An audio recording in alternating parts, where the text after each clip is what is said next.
Hello everyone, welcome back to my channel.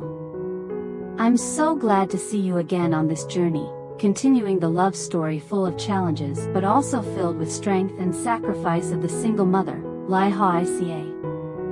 In the previous episodes, you surely still remember, after countless hardships, Lythieuca chose to return to her old home, the place that once witnessed her childhood and held so many memories of joy and sorrow.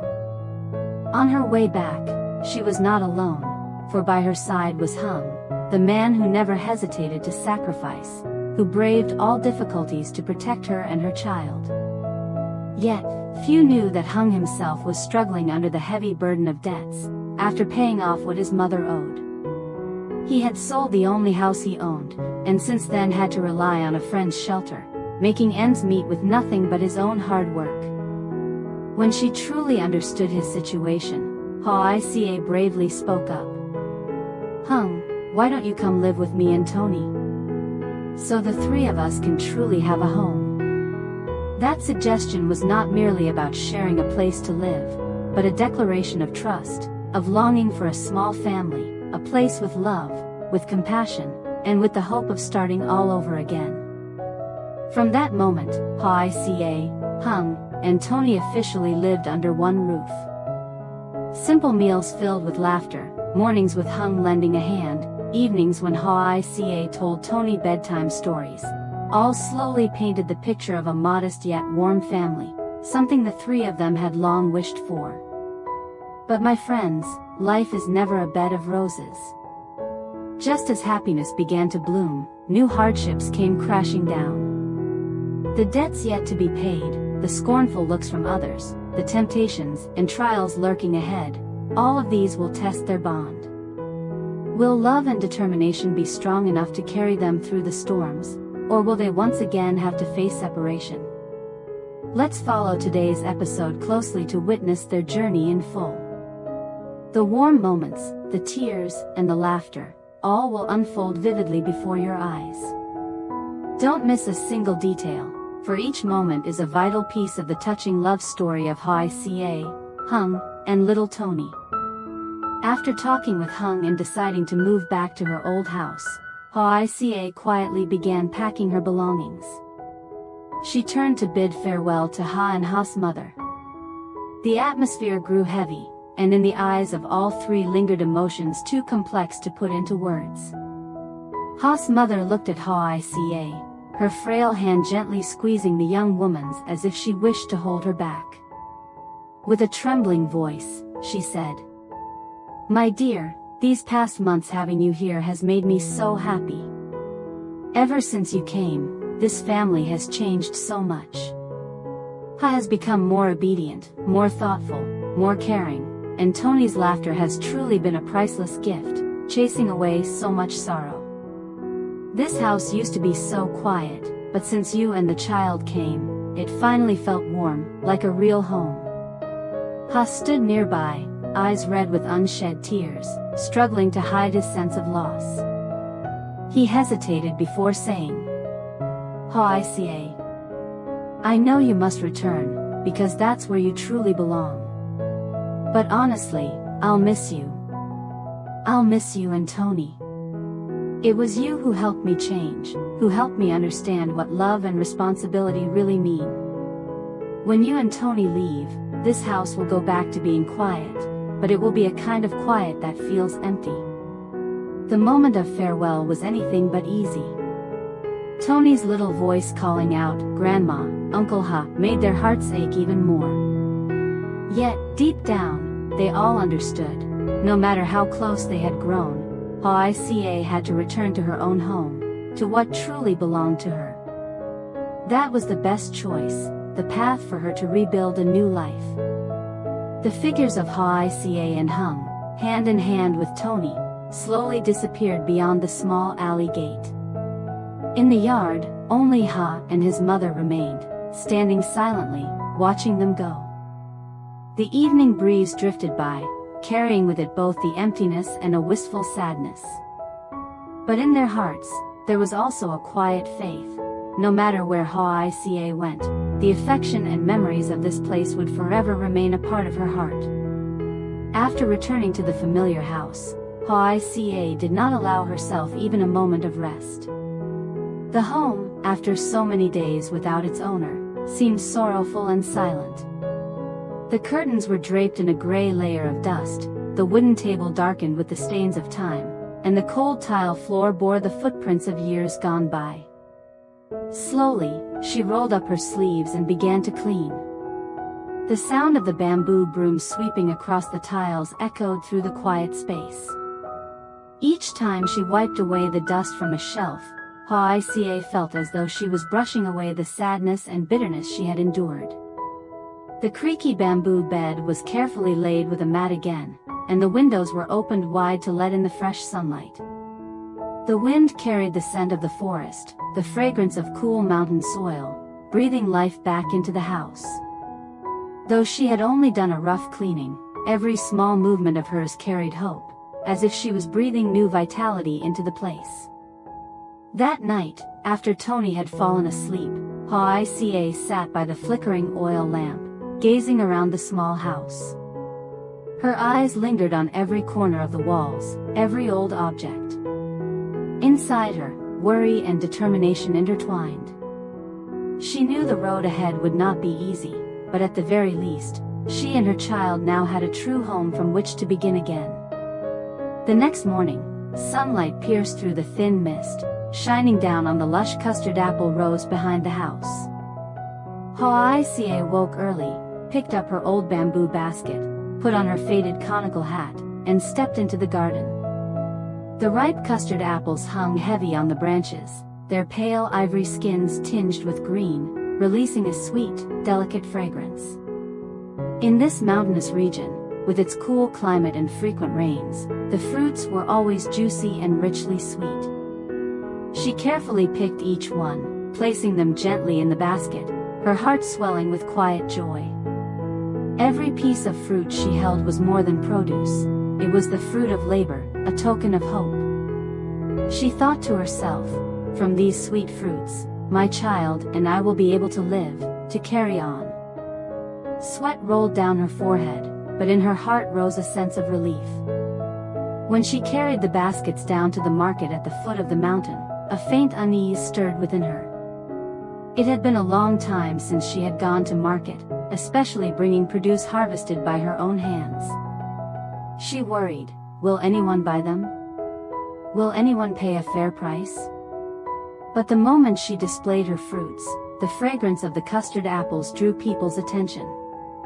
A middle-aged woman stepped forward, picking one up with delight and exclaiming, "These mountain custard apples smell heavenly, sweet and just right, and every fruit is so round and even. Truly a specialty, buying a few baskets is worth it." Her words made Hoai's eyes shine. Soon, more people crowded around. Some bought a few, some bought several kilos. One even said, "My dear, next time bring more down, fruits this good will surely sell quickly." In no time, the full baskets had dwindled, then were all gone. In her hands, Hoai held only a few crumpled notes, yet in her heart, she felt as if she was holding a treasure. Not treasure of gold or silver, but the belief that she could rebuild her life on her own. That evening, Hoai sat on the porch with Tony in her arms. The child laughed gleefully, his sparkling eyes seeming to understand his mother's joy. She whispered softly, "My son, today is truly the first day of our new beginning. I promise to do everything, as long as you grow up in happiness." In that moment, tears streamed down Hoai's cheeks, but they were tears of joy, tears of a new start. Outside, the sunset fell, painting the old roof in shades of crimson. A day had ended, but it also marked the opening of a journey filled with hope for mother and child. After returning home, Hoai busied herself with cleaning once again. The house, after so long without its owner, was still cluttered and covered with a thin layer of dust. As she wiped down the wooden table and swept the front yard, a sense of peace slowly rose in her heart. But just then, the familiar figure of Hung appeared at the doorway. He stood still for a moment, watching Hoai bending down to wipe away every speck of dust, his eyes filled with both affection and hesitation. Hoai looked up, a faint smile appearing on her lips. "You're here already? Come in. I've only done a little tidying, it's not really neat yet." Hung stepped inside and sat down on the old bamboo chair. He stayed silent for a long while before finally speaking, his voice low and hesitant. I don't think I can move in here just yet. I'm afraid the debt collectors will follow me here and trouble you and Tony. And also, the friend I've been staying with is about to leave for work far away. I need to say goodbye to him first. Out there, even though it's inconvenient, at least you and the child won't have to deal with those people." Before he could finish, Hoai placed her hand over his, her eyes steady yet gentle. "Hung, stop. I don't want to hear more excuses for staying away from me and Tony. Have you thought about it? If you're not here, will Tony and I truly be safer? If those people want to find you, sooner or later they will. But if you're here, at least I can feel secure. You can protect us, and you yourself won't have to keep wandering, relying on others anymore." She tightened her grip on his hand, her voice trembling but firm. "For me and Tony, you're the only one we can lean on now. And you don't have anyone left but us. Your mother has passed, your relatives are gone. If you keep living in someone else's home, it's not only inconvenient for you, it makes me and Tony feel incomplete. I don't want that. I want you here, so that we can truly be a family." Hung sat frozen, his eyes reddening. He looked at Hoai and saw not only determination but also sincere love and the deep longing to be together. Every word she spoke touched the deepest part of his heart. Hoai gave a trembling smile and whispered, "Hung, after everything we've been through, I've realized I love you deeply. In the days without you, I missed you so much it hurt. I don't want us to be apart anymore. I wish for us to be together, as husband and wife, raising Tony, overcoming every hardship together. As long as you're here, I believe we can do it." In that moment, Hung couldn't say a word. He simply held Hoai's hand tightly, feeling the warmth spreading through him. Though the fear of debt collectors still lingered in his mind, Hoai's love, faith, and determination slowly overcame it all. He understood then that where he truly belonged was right here, beside Hoai and little Tony. Hearing Hoai's heartfelt words, Hung's heart trembled with every beat. He looked at her for a long moment, his eyes hesitant, as if struggling to find the right words. Finally, he lowered his head and spoke in a low, heavy voice. "I'm truly grateful to you. But I can't help feeling guilty. You know, I love you, I love Tony, but I still can't give you a proper wedding, a complete home like you deserve. I wish I could bring betrothal gifts to your family with dignity, stand tall and rightful, so you could hold your head high before the world. But now, everything is too difficult. I'm drowning in debt, I don't even have a home, my career isn't settled. I'm afraid that if I move in with you like this, you'll be the one to suffer, carrying the reputation of sheltering a man with nothing." As Hung spoke, his voice broke. His usually firm eyes now flickered with helplessness, laced with shame. But before he could finish, Hoai stepped closer, gently placing her hand over his chest, where his heart was pounding fiercely. Her gaze was bright, steady, yet overflowing with love. "Hung, don't say that. I don't need betrothal gifts, I don't need a lavish status, nor do I need a grand wedding. What I need is only you. All I want is for you to stay by my side, to love me and Tony with all your heart.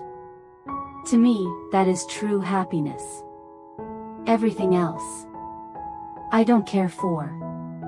She paused for a moment, her voice trembling but filled with faith. "One day, when life has steadied, when the storms have passed, we will walk hand in hand into the wedding hall. Even if it comes late, I believe it will be the most beautiful day. But right now, I only want us to be together, facing the hardships side by side. Don't make me bear everything alone anymore, Hung." Her words poured into Hung's heart like cool water. He lifted his head, his eyes glistening, unable to hold back his emotions. Each word she spoke peeled away the layers of guilt in his chest, leaving only warmth and an unshakable faith. Gripping her hand tightly, he choked out, "Ca, you truly are the woman heaven has given me. I'm sorry for making you suffer for so long. I promise, from this moment on, I will never let you and Tony be alone another day. I'll go back to my friend's place to pack my things right now. Just a moment, and I'll be back. From today on, I'll stay by your side, by our child's side, never leaving again." Then, placing his hand gently on her shoulder, his eyes grew more resolute than ever. "And one more thing, when I return, I'll stop by Tony's school to pick him up. From now on, he'll never have to walk home alone again. His father will bring him home to our real family." At that moment, tears burst from Hoai's eyes, but they were tears of joy. She leaned into Hung's chest, her heart trembling yet at peace. And for the first time after so many storms, Hung felt it with certainty. He had finally found the true home of his life. When Hung left to gather his belongings, a wave of indescribable joy rose in Hoai's heart. The moment his figure disappeared down the narrow path, her heart fluttered like a child waiting for Tet. For in just a few hours, the man she loved would officially return to live with her and their child, under one true roof. Hoai stepped back inside, gazing at the humble house that now seemed to shine with new life. Rolling up her sleeves again, she cleaned once more, wiping each bamboo chair, straightening the curtains, and arranging the dining table neatly. In her heart, excitement stirred, as though she were preparing for a grand occasion. When the house was spotless, Hoai went into the kitchen. She opened the jar, measured out the rice, rinsed it carefully, and set a pot of soft, fragrant white rice on the stove. Then, one by one, she prepared Hung's favorite dishes: a bowl of emerald green Malabar spinach soup with dried shrimp, a plate of braised fish fragrant with pepper, and the golden fried eggs that always made Tony cheer with delight. Hoai tended to each dish with care, seasoning precisely, pouring all her heart into every flavor. Laying the food out on the table, she looked at the simple yet colorful meal and smiled softly. Wiping the sweat from her forehead, she stood waiting, her heart racing like a bride awaiting her groom. Not long after, familiar footsteps echoed in the yard. Hoai hurried out, spotting Hung carrying Tony in his arms, both their faces glowing with joy. The moment Tony saw his mother, he cried out, "Mom! I'm home. Dad brought me back." That scene made Hoai's heart nearly burst. She rushed forward to take Tony into her arms, then lifted her gaze to Hung. Their eyes met, and without a word spoken, they both understood. From this moment on, they were truly a family. The three of them sat down around the meal. Tony chattered away about his day at school, laughing brightly as he ate. Hung placed a piece of fish onto Hoai's bowl, tasted it himself, then nodded with quiet satisfaction. "This is delicious. It's been so long since I've had such a complete meal." Hoai smiled, her eyes shimmering. The small home suddenly felt warmer than ever. Outside, the evening settled in, with the last rays of sunlight streaming through the window, casting a gentle golden glow over the table. The image of the three gathered together, sharing such simple joys, was one of pure happiness. It was not a lavish feast, nor a grand home, but a true hearth, a place of love, sharing, and faith in tomorrow.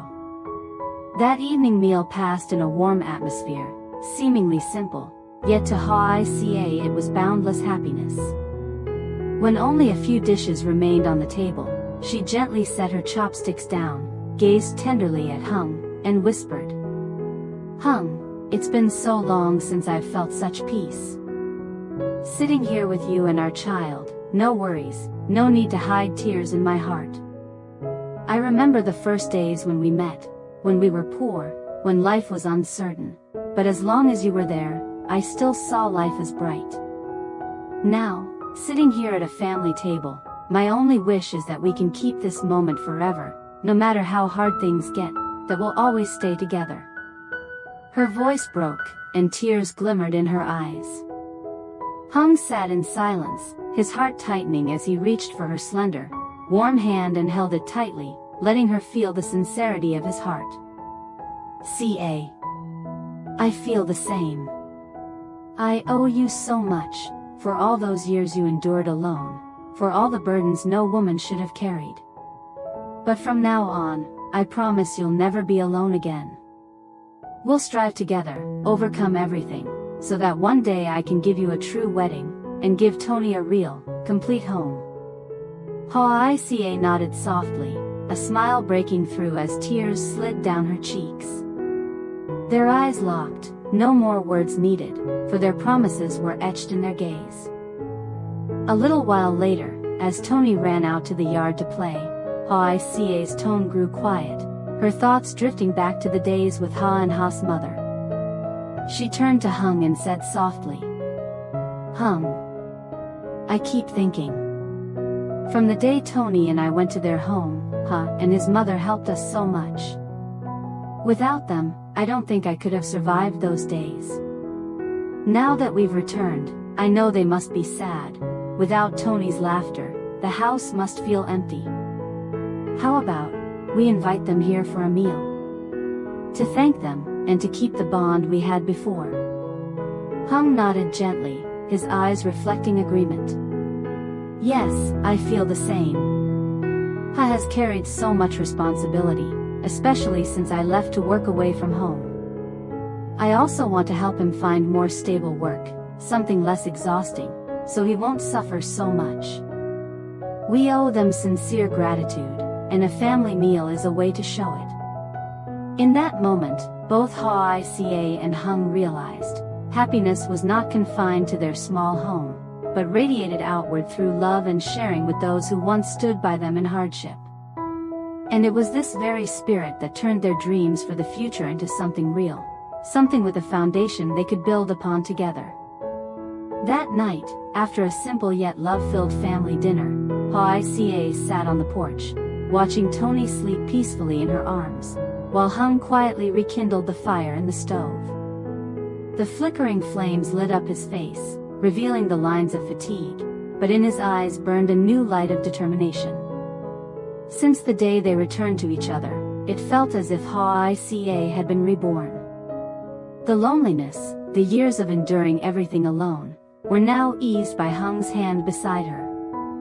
That simple happiness made her feel she was finally being compensated, that life could still be fair to those who persevered. And yet, harsh reality still awaited them ahead. Hung knew well that on his shoulders lay not only love, but also a mountain of debt yet unpaid. Since leaving the police force, he no longer had a stable job, no steady monthly income. The road ahead was murky, and each passing day pressed heavier upon him. Hoai understood it all. She knew love alone was not enough, they needed a livelihood, a real path to sustain their small family. But instead of fear, she felt even more resolute. To her, happiness was simply being together. Even if it meant meals of plain rice and salted vegetables, as long as Hung and Tony were by her side, she was ready to endure anything. Hung sat down beside her, gently taking her hand, his voice deep and steady. I'm sorry I can't yet give you a comfortable life.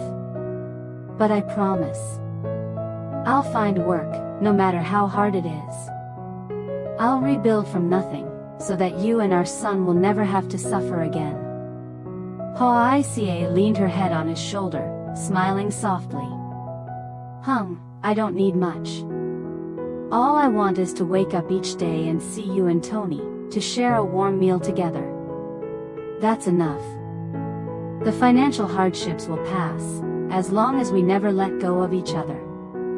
The night sky draped itself over their little home, the moonlight streaming through the window, illuminating the silhouettes of two people leaning into one another amid the burdens of life. They might be poor in material things, but they were rich in love. And it was that love that gave them the strength to believe in the journey ahead. Yet, the question lingered, would love alone be enough to withstand the weight of debts, the grind of daily survival, the harsh blows of life? Or would those very hardships one day erode their bond, forcing them into painful choices? The answer still lay ahead. Stay with the love story of Hoai and Hung in the next chapter, to see whether struggles will break them apart, or make their love stronger, deeper, and more unshakable than ever. Xin chào tất cả mọi người đã quay trở lại với kênh của mình. Hôm nay thì mình tiếp tục đưa đến với mọi người câu chuyện tình yêu về mẹ đơn thân lính Hoài Ca và cảnh sát Hùng. Như mọi người cũng đã biết thì ở tập trước, Hoài Ca đã ngỏ ý là muốn trở về nhà, và Hùng đã đồng ý cho cô ấy trở về. Còn về phía Hùng thì sau khi bị lệnh điều chuyển công tác đi nơi khác thì anh đã từ bỏ công việc của mình. Tạm thời anh xin nghỉ và tiếp tục ở lại với Hoài Ca thay vì chuyển đi nơi khác để tiếp tục công việc làm cảnh sát. Đây cũng là một lựa chọn rất lớn khi anh chấp nhận chọn tình yêu thay vì công việc. Và sắp tới Hoài Ca và Hùng sẽ về ở chung với nhau dù chưa có cưới xin gì hết. Tuy nhiên đây cũng là một bước tiến mới trong tình yêu của hai người. Và phía trước của họ thì có rất nhiều khó khăn, như mọi người cũng có thể biết là về kinh tế thì bây giờ đang rất là khó khăn luôn. Vậy thì hai người sẽ làm như thế nào để vượt qua khó khăn này? Hãy cùng theo dõi những video tiếp